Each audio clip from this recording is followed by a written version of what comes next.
Hello students, कैसे हैं आप लोग? Welcome to this session. My name is Dr. Kavita Rawat, your English teacher from ICT Virtual Classroom. Today we will continue our previous topic in reading section, that is comprehension. तो बच्चों note making हम already कर चुके हैं और comprehension हमने in the previous lecture हमने start कर दिया था. अभी हम उसी को कंटिन्यू करेंगे. तो रीडिंग सेक्शन में कॉम्प्रीहेंशन का फर्स्ट आता है अनसीन पैसेज आता है जो 20 मार्क्स का टोटल रीडिंग सेक्शन आपका 20 मार्क्स का होता है और जो अनसीन पैसेज होता है फर्स्ट वाला उसमें आपको जो है शॉर्ट क्वेश्चन दिए रहते हैं और आपको जो है उसमें 12 और मार्क्स जो है डिवाइडेड रहते हैं. 12 मार्क्स का होता है और 8 मार्क्स की आपकी नोट मेकिंग होती है. क्लियर? तो वहां पे जो है आपको क्या करना है कि नोट मेकिंग में 5 और 3 में डिवाइड रहता है और यहाँ पे 9 और 3 में डिवाइड रहता है. 12 मार्क्स का आपका अनसीन पैसेज होता है कॉम्प्रीहेंशन और आपका 8 मार्क्स का नोट मेकिंग. टोटल आपके 20 मार्क्स के होते हैं रीडिंग सेक्शन. अभी हम जो है क्या कर रहे हैं बच्चों, कॉम्प्रीहेंशन. क्लियर? तो कॉम्प्रीहेंशन कितने मार्क्स का है? 20 मार्क्स का. तो सॉरी, टोटल 20 मार्क्स का है आपका. ये आता है आपका 12 मार्क्स का. क्लियर? और 8 मार्क्स की आती है आपकी एक नोट मेकिंग जिसमें आपकी 5 नंबर का और 3 नंबर की आपकी समरी होती है. क्लियर? और ये 12 मार्क्स का होता है. 9 + 3 शॉर्ट क्वेश्चंस होते हैं 9 मार्क्स के और 3 मार्क्स की आपकी वोकेबलरी होती है जो क्वेश्चंस दिए रहते हैं. क्लियर? ये ऑलरेडी हम कंप्लीट कर चुके हैं. अभी हम सीधे अपने सेकंड पार्ट में चलते हैं, कॉम्प्रीहेंशन. तो कल हम बच्चों ये कर रहे थे, कॉम्प्रीहेंशन अटेम्प्ट करने से पहले आपको कौन कौन सी गाइडलाइंस लेनी है. कल हमने ये डिस्कस नहीं किया था, आज हम इसी को डिस्कस करेंगे पहले. Then we will do the unseen passage. तो आपको क्या ध्यान रखना है, जैसे नोट मेकिंग करते समय आपको क्या करना है, फ्रेजेस को यूज करना है, कंप्लीट सेंटेंस यूज नहीं करने हैं. पहले मेन पॉइंट्स लिखने हैं, फिर सब पॉइंट्स लिखने हैं. उसी तरह से कॉम्प्रीहेंशन करते समय आपको क्या लिखना है, करना है, what you have to do. First of all read the passage quickly, study the questions given at the end of your passage. जैसे कल भी मैंने आपको बताया था कि लास्ट में जो क्वेश्चंस दिए रहते हैं eight the end of the passage, सबसे पहले आप उनको रीड करें और उसके बाद जो है आप उसको रीड करें. या पहले आप क्या कर सकते हैं, एक रीडिंग दे सकते हैं, क्विकली एक रीडिंग करें उसकी पैसेज की, then read the question given at the end of the passage. या आप पहले क्वेश्चन पढ़ सकते हैं जिससे आपके माइंड में रहे और जैसे जैसे आप रीडिंग करते हैं यू विल तो आप जो है you will get the answers. Start your second reading of the passage. This reading should be thorough. Underline की पॉइंट्स. अब एक बार आपने रीडिंग कर ली है, क्विक रीडिंग करें क्योंकि टाइम वेस्ट नहीं करना है. उसके बाद आपको क्या करना है, अंडरलाइन करने हैं key points. Clear? Related to the given passage. An alternate method could be to go through the questions first. दो alternate है इसके क्या है, या तो आप पहले क्विक रीडिंग करें और सेकंड रीडिंग में आप जो है क्वेश्चंस को रीड करके अंडरलाइन करें की पॉइंट्स. दूसरा उसका ऑल्टरनेटिव क्या है, आपका ऑल्टरनेट मेथड कि फर्स्टली जो है आप क्या करें, go through the question given at the end of the passage. सबसे पहले आप जो है क्वेश्चंस को रीड करें which gives A rough idea about the content और सब्जेक्ट ऑफ द पैसेज. अगर आप क्वेश्चन रीड करेंगे तो आपको आइडिया मिल जाएगा कि आपको किस तरह से पैसेज में क्या दिया गया है और क्या वो पूछने वाले हैं, तो आपके माइंड में एक रफ आइडिया रहेगा. Clear? It becomes easier to underline the keywords while going through the passage and will help to reach the answers faster. इससे क्या होगा बच्चों, आपको जल्दी जल्दी जो है आंसर्स मिल जाएंगे क्योंकि आपके माइंड में रहेगा, एक रफ आइडिया है आपके माइंड में क्योंकि आपने जो है क्वेश्चंस रीड कर लिए हैं जो कहाँ दिए हैं बच्चों, eight the end of the passage. अगर आपके माइंड में रहेंगे, रफ आइडिया आपको रहेगा तो quickly you will get the answers. Clear? While answering the questions, try not to give vague or general answers. Be specific होना चाहिए, to the point होना आंसर होना चाहिए. ये नहीं कि बहुत ज्यादा आप लेंथी लिखें. Which give sometimes students use one journal description when 4 or 5 points have to be made. Avoid general answers. हमेशा जो है अगर आप पॉइंट्स जो है टू द पॉइंट आपको आंसर लिखना है. अगर आप पॉइंट्स भी लिखें उसमें मेनली डिस्क्रिप्टिव ज्यादा ना करें तो you will get good marks in your exam. Write in short simple sentences unless required to do otherwise. Do not repeat yourself, this is the waste of time. अगर कई बार होता है ना कि हम बार बार रीडिंग करते हैं, इससे हमारा टाइम वेस्ट होता है और टाइम जो है काफी जो है हम वेस्ट कर चुके होते हैं अनसीन पैसेज में। तो किस तरह से आपकी एक स्ट्रेटेजी होनी चाहिए, या तो आप जो है firstly read the questions given at the end of the passage, या फिर आप पहले एक क्विक रीडिंग ले, रफ आइडिया ले लें और उसके बाद रीड द क्वेश्चन, और उसके बाद जो है ट्राई टू आंसर और underline the key points. This is a waste, avoid using slang, do not use vague words when a precise one will do.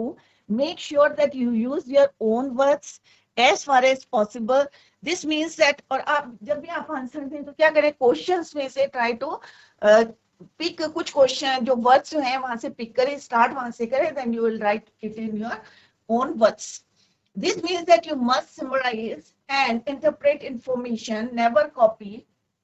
ये ध्यान रहे कि आपको बिल्कुल कॉपी नहीं करना है वहां से whole chunks from the passage.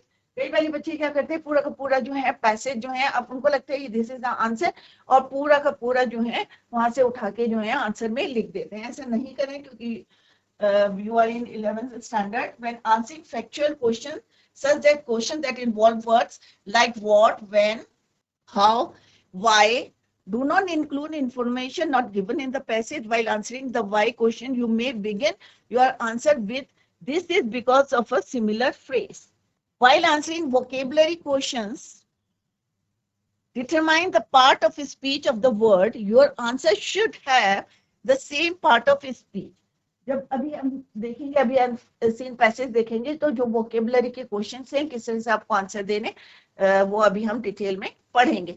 तो ये कुछ पॉइंट्स हैं जो आपको रिमेंबर करने हैं. अगर आप इस तरह से करेंगे तो आपका टाइम वेस्ट नहीं होगा, quickly you will get the answers, right.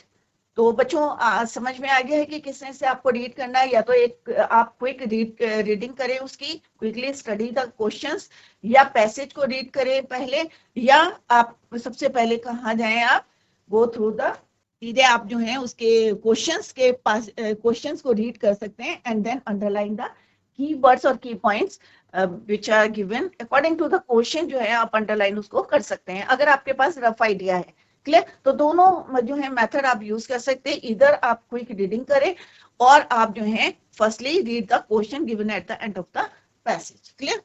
तो ये कुछ पॉइंट्स हैं जो आपको माइंड में रखने हैं while doing the unseen passage, comprehension करते समय, सो दैट कि आपका टाइम वेस्ट ना हो एग्जाम. क्लियर. तो कल हम एक पैसेज कर रहे थे और मैंने आपको बताया था कि how to find out the answer from the question. तो हमने सबसे पहले सेकंड जो है हमने स्ट्रेटेजी करी थी, जो अभी हमने पढ़ा है कि या तो हम क्विक रीडिंग करें, या इधर आप जो है क्वेश्चंस को रीड करें. तो हमने क्वेश्चन पहले रीड करे थे, अपने माइंड में रफ आइडिया ले लिया था कि भाई it is about the chemical pollution के बारे में यहाँ पे दिया गया है, और किस तरह से अगर हम उसे बर्न करते हैं तो कौन कौन से टॉक्सिन्स रिलीज होते हैं, ये हमने रफ आइडिया लिया था, और अकॉर्डिंग टू दैट हमने आंसर देने की कोशिश करी थी, and we will get to answer quickly.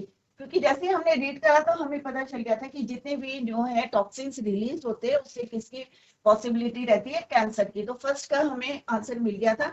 Second हमें आंसर था गैसिफिकेशन प्रोजेक्ट. गैसिफिकेशन क्या करता है, गार्बेज को टर्न करता है, किसमें कन्वर्ट करता है, इनटू एनर्जी. तो ये भी हमें answer easily we will get the answer. क्योंकि जैसे हमने क्वेश्चंस रीड करे थे तो हमने यहाँ पे देखा था कि पहला क्या था, डायोक्सिन कॉजेस. तो यहाँ पे आपके पास ऑप्शन से, तो आपके माइंड में एकदम आएगा कि नहीं भाई मैंने तो ये रीड करा था कि डायोक्सिन जब रिलीज होती है इट कॉजेस कैंसर. तो easily you will get the answer. दूसरा हमने पढ़ा था कि गैसिफिकेशन प्रोसेस ट्रांसफॉर्म्स. तो अभी हमने पढ़ा था कि प्रोजेक्ट होता है, एक प्रोसेस है, प्रोजेक्ट चल रहा है वहां पे गैसिफिकेशन पे, और it is a process which transforms garbage into energy. तो easily you will get the answer. ये भी हमारे को जो है फर्स्ट पैरा में मिल गया था. और गार्बेज कैन बी कन्वर्टेड, और सिंपल से इसी को जो है उन्होंने अगर आप थोड़ा सा प्रेजेंस ऑफ माइंड रहेगा तो आपको easily you will get the answer from the first one. Clear. तो गार्बेज इनटू एनर्जी, हमें पता है गैसिफिकेशन एक प्रोसेस है, गार्बेज इनटू एनर्जी. यहाँ पे इसी को पूछा है, garbage can be converted into energy by which process. तो आपके माइंड में होगा भाई गैसिफिकेशन, और पहला आंसर जो है आपका सेम था. क्लियर. अब हम पढ़ेंगे कि नेक्स्ट क्या है, इंडियन गार्बेज में क्या होता है, कंटेन्स हाई मॉइस्चर होता है, लो मॉइस्चर होता है, या मॉइस्चर नहीं होता है. Let's see this answer. तो अभी यहाँ तक हमने रीड करा था, तो यहाँ तक अभी आंसर नहीं मिला था हमें. तो toxins produce during incineration include acidic, gases, heavy metals, as well as dioxins and toxin. Fluorines, the manure will be hazardous and a problem to dispose. ये जो है दत्ता, जो अभी हमने पढ़ा था, मधुमिता दत्ता कौन थी?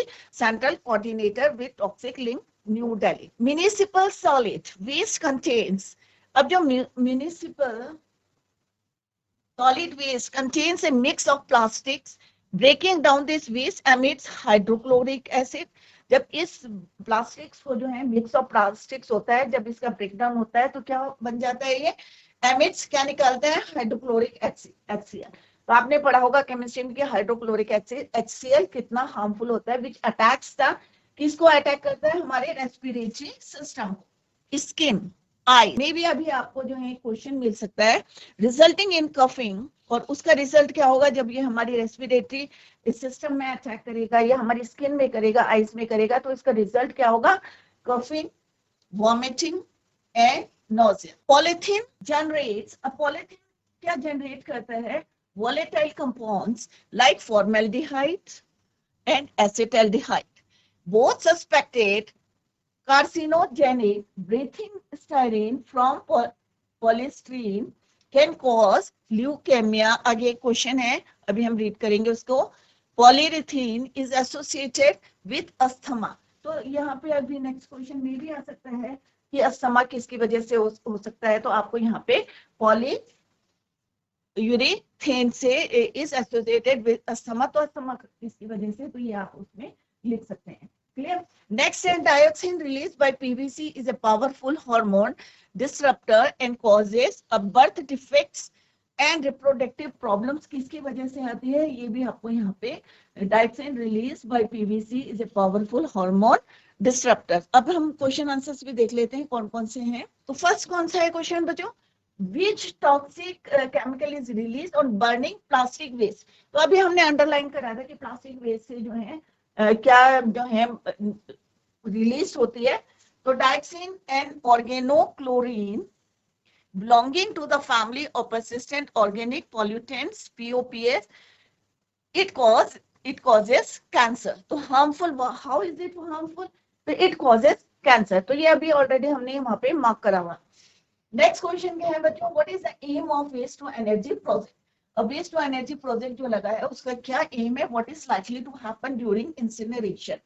तो अभी हमने पढ़ा था कि कितने मेगावाट जो है वो जनरेट करता है. तो converting garbage into energy to produce 25 megawatt. तो इसका एम क्या है? To produce 25 megawatts of power and swallow. और कितना स्वेलो करता है वो? 1000 tons of garbage every day. तो उस प्रोजेक्ट का एम क्या है कि 25 मेगावाट जो जनरेट करता है, गार्बेज को टर्न करता है, किसमें कन्वर्ट करता है? एनर्जी में, to produce 25 megawatts of power. और कितना स्वेलो करता है, कितना यूज करता है? 1000 tons of garbage every day. Incineration implies changes simply waste from solid from form to air, water and ash. Clear? तो ये हमने यहाँ पे ऑलरेडी मार्क किया था. Let's see the answer which we have already mark. तो ये यहाँ पे हमने मार्क करा था बच्चों कि कितना जनरेट करता है? 25 megawatts of power and gobble, और कितना गॉबल करता है? 1000 tons of garbage every day. तो this is the answer of your second question. और फर्स्ट क्वेश्चन क्या था बच्चों आपका? ऑर्गेनोक्लोरीन, फैमिली ऑफ पर्सिस्टेंट, और ये POPs. This is the answer of first question. Clear? Next question is here. How will burning plastic adversely impact the health of citizens? अभी मैंने आपको बताया था किस तरह से ये हमारे हेल्थ को, किसी भी जो है सिटीजन्स के हेल्थ में कैसे उसका इम्पैक्ट पड़ता है. हाइड्रोक्लोरिक एसिड अटैक्स अभी हमने अंडरलाइन करा था. Respiratory system, skin, eyes and results in coughing, vomiting and nausea. तो this is answer of third question. Clear? तो इजीली जो है, ऐसा नहीं है कि क्योंकि पैसेज में ही आपके आंसर दिए रहते हैं तो it is very easy to find out the answer from the passage. तो ऐसा नहीं है कि आपको टफ लगा या डिफिकल्ट लग रहा है, तो ऐसा नहीं है कि बहुत ज्यादा जो है विद इन द पैसेज आपको आंसर मिलेगा. Clear? Next question is, clear, ये हमने फाइंड आउट कर लिया answer. What two arguments are advanced against the use of incinerators? Clear? Formaldehyde and acetaldehyde, अभी हमने पढ़ा था यहाँ पे कि ये वाला आंसर है हाइड्रोक्लोरिक एसिड, पॉलीथीन, अलग अलग जो हैं उसके इफेक्ट्स हैं। Polythene produces volatile carcinogens like formaldehyde and acetaldehyde which causes cancer, ये भी उसी के रिजल्ट है।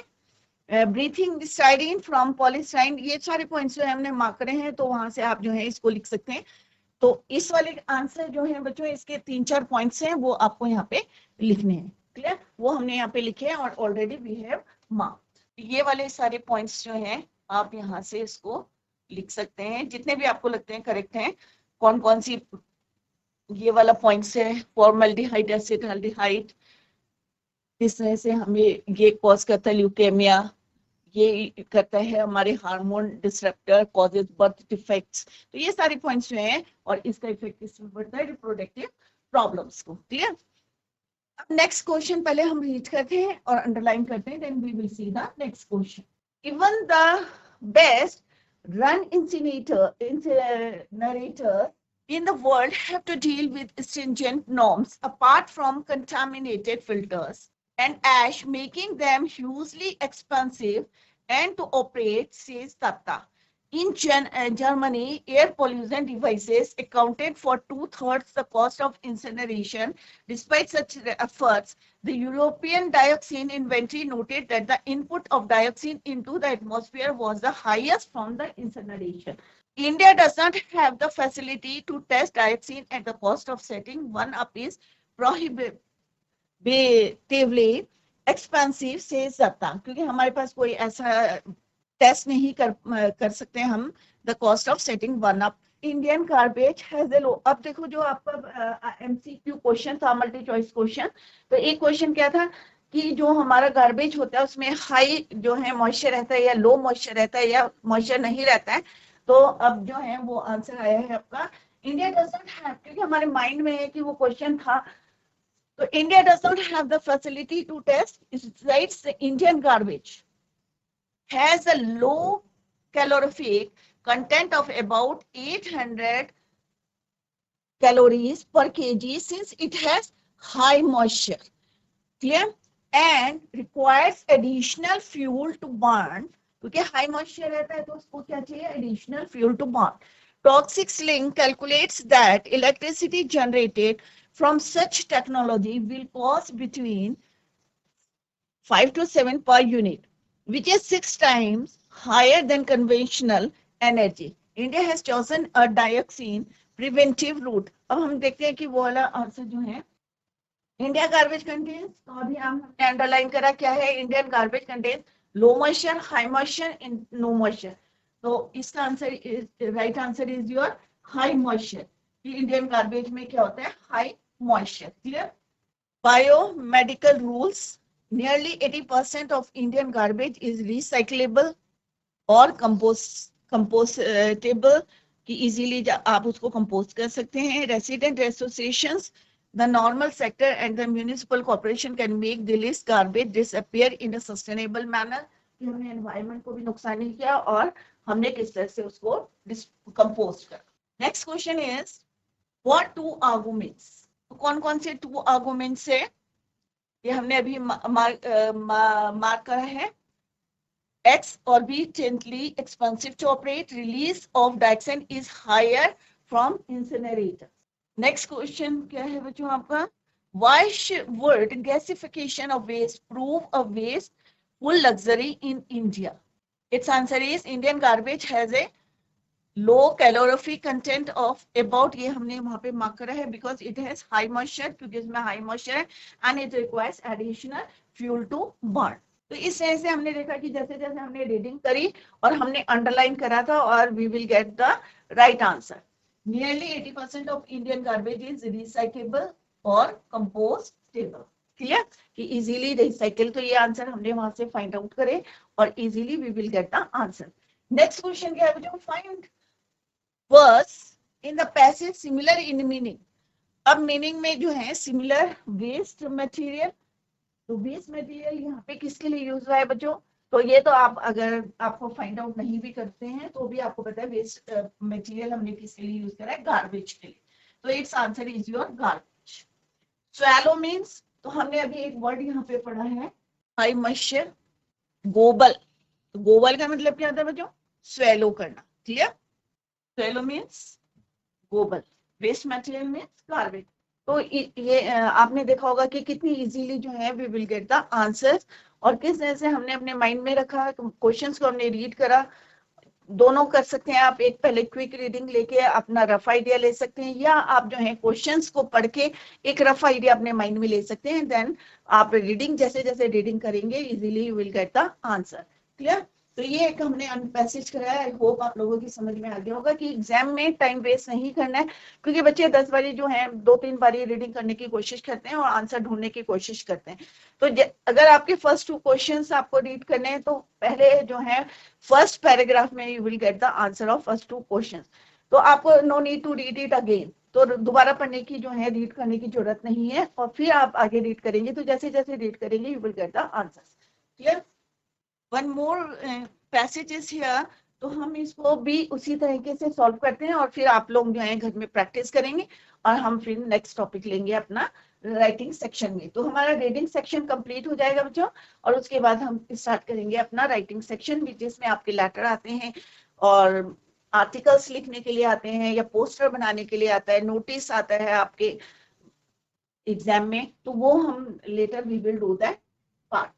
तो अभी हम पहले देखते हैं, let's see the questions given at the end of the passage.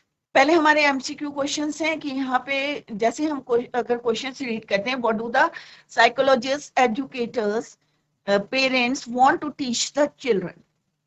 Clear? What is essential to become a successful adult? तो अभी हमें पता चलेगा कि यहाँ पे किसके बारे में है, कि बच्चों को किस तरह से हमें शिक्षा देनी चाहिए, या साइकोलॉजिस्ट क्या बोलते हैं, या हमारे को क्या चीजें इसेंशियल है to become a successful adults. The next question है, why do children limits on their behavior when they live within a secured structure? क्योंकि अभी क्या है, समय बिल्कुल चेंज आ गया है, लोग बच्चे जो हैं क्या करते हैं, आउटडोर गेम कम खेलते हैं और इंडोर गेम जो है ज्यादा करते हैं, फिजिकल जो है एक्टिविटी उनकी कम हो गई है। तो मे भी जो है ये पूरा बेस्ड होगा पैसे। What is the drawback of giving children too much too सून? जल्दी पहले ही अगर उनको सारी फैसिलिटीज देते हैं तो उसका क्या इम्पैक्ट पड़ता है, उसके क्या ड्रॉबैक्स हैं? Let's read the question. First question है, what values do parents and teachers want children to learn? कौन कौन सी चीजें हैं, कौन कौन से जो है आप सिखाना चाहते हैं अपने values? Do parents and teachers want children to learn, कि बच्चे क्या सीखें, राइट? तो लेट्स सी कि क्या इसके क्वेश्चंस के आंसर देखते हैं। Let's see the answers of these questions in the passage. अभी हमने रीड कर लिए हैं क्वेश्चंस, अब try to find out the answer of these questions. Read the passage. Too many parents these days can't say no. कई बार होता है ना कि आप भी कोई फरमाइश करते हैं, डिमांड करते हैं, तो आपके पेरेंट्स नहीं करते। As a result, they find themselves raising children who respond greedily to the advertisements aimed right at them. Even getting what they want does not satisfy. कि जो वो चाहते हैं वो तो satisfy does not satisfy. Some kids, they only want more. Now a growing number of psychologists, educators and parents. अभी हमारा एक क्वेश्चन है कि psychologists, educators और parents think it's time to stop the madness and start teaching kids about what's really important. Values like, अब देखो आपके mind में है कि क्वेश्चन क्या था, कि टीचर्स या साइकोलॉजिस्ट या एजुकेटर्स क्या चाहते हैं अपने बच्चों को सिखाना। तो क्या है यहाँ, कौन कौन सी values? Values like hard work, contentment, honesty and compassion. तो फर्स्ट का आंसर मिल गया हमें। The struggle to set limits has never been tougher and the stakes have never been higher. One recent study of adults, अभी यहाँ पे एक study भी बताई है कि one recent study of adults who were overindulged as children paints a discouraging picture of their future.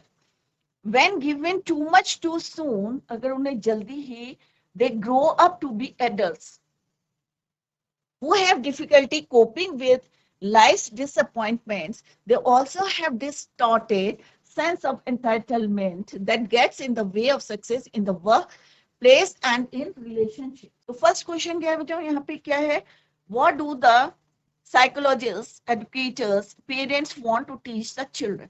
तो simple सा इसका आंसर अभी हमने अंडरलाइन करा था। तो थर्ड क्वेश्चन आपके माइंड में एकदम आएगा कि भाई अभी हमने क्वेश्चन पढ़े थे और उसके बाद हमने जैसे ही रीड करा हमने अंडरलाइन कर दिया कि this is the answer of that question. Clear? तो third one is the right answer of that question. Clear? Next हमने पढ़ा था what is essential to become a successful adult. तो कैसे होगा जब हम अपने चैलेंजेस को क्या करेंगे, ओवरकम करेंगे। क्योंकि हमारे क्या होता है, कई बार बच्चे क्या करते हैं, कोई प्रॉब्लम आती है, कोई चैलेंज आता है तो बैठ जाते हैं, नहीं भाई ये हमारे बस का नहीं है। बट अगर हमें जो है सक्सेस होना है तो हमें क्या करना है, ओवरकम करना है अपने challenges. Vulnerable to future anxiety and depression, today's parents themselves raised on values of thrift and self-sacrifice grew up in a culture where no was the household word. Today's kids kya chahta hai, want much more, partly because there is so much more to want. The oldest members of this generation were born in the late 1980s, just as PCs and video games were making their assault on the family room. They think of MP3 players, flat screen TV, क्योंकि आज की है सारी facilities जो है बच्चों के पास है। क्लियर? तो इसी के आंसर भी लिखते रहते हैं एकदम। Why do children need limit on the behavior when they live within a secure structure? They feel more secure and better. First question क्या है जो ये भी करते रहते हैं side by side, what values do parents and teachers want children to do. ये आपको एमसीक्यू क्वेश्चंस में भी था और यहाँ पे भी सेम आंसर आपको लिखना है, you have to write the same answer in this question. Clear? तो आप अगर थोड़ा सा माइंड अपना यूज करेंगे तो आपको ऑटोमेटिकली जो है you will get the answers. तो फर्स्ट क्वेश्चन जो एमसीक्यू का था सेम आंसर को आपको यहाँ पे लिखना है। सेकंड क्वेश्चन क्या है बच्चों आपका, what are the results of giving the children too much too soon. When children are given too much too soon, they grow up to be adults who have difficulty in coping with the disappointments of life. अगर आप उनको जो है पहले ही सारी चीजें जो है फैसिलिटीज आपको दे देंगे तो उसके रिजल्ट्स क्या होंगे ये भी हमने वहां पे मार्क करा है। Such children may develop distorted sense of entitlement that comes in the way of success in the workplace or relationship. Clear? तो ये दोनों आंसर जो है हमने अभी जैसे हमने रीडिंग करी तो फर्स्ट पैराग्राफ में हमें ये आंसर्स मिल गए, तो अब हम दोबारा उसको रीड नहीं करेंगे। क्लियर? इसका भी जो है हमने रीड कर लिया, what is the drawback of giving children too much too soon. तो they fail to cope with life disappointment when they grow up. Clear? तो ये हमारे एमसीक्यू क्वेश्चंस हमने रीड करे अभी तक जितना हमने पढ़ा था। Why do today's children want more? Today's children want more, partly because there is so much more to want. They crave for something new. They consider even luxurious items as essential commodities. तो ये भी हमने read कर लिया। तो अभी तक देखो हमने जितना पढ़ा था उतने हमने answers, we will get the answers.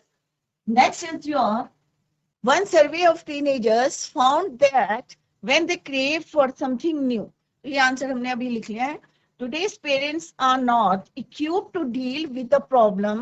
Many of them raised on the 1960s or 70s, so they had act differently from their parents क्योंकि generation gap आ गया है, and have closer relationship with their own children. Many even wear the same designer clothes as their kids and listen to the same music, and they work more hours at the end of a long week. It is tempting to buy, tempting means attract, to buy peace with yes and not more, precious family time with conflict. Anxiety about the future is another factor. How do well in, अब हमें जो है पूरा read कर लिया, 2-3 questions रह गए, तो let's see the questions. Next question is where, what is the balance which the parents need to have in today's life? Parents need to find a balance between the advantage of an affluent society and the critical lessons of life that come from waiting, saving, and working hard to achieve goals in today's world. Next question is your, What is the necessity to set limits for children? Children need limits on their behavior because they feel better and more secure when they live within secured structure. Next question is here. How do older children learn self control? पुराने अगर हम बात करते हैं आपके parents के time की, तो कैसे वो कंट्रोल करते थे? Older children learn self control by watching how others specially parents act. क्योंकि पेरेंट्स या ग्रैंड पेरेंट्स किस तरह से काम कर रहे हैं उसी के अकॉर्डिंग वो काम करते थे. दैट इज वाई ये जो है self control. This is the answer of that question. अब आपको जो है फाइंड आउट करना है, 2 नंबर का आएगा. Find words in the passage similar in meaning. Clear?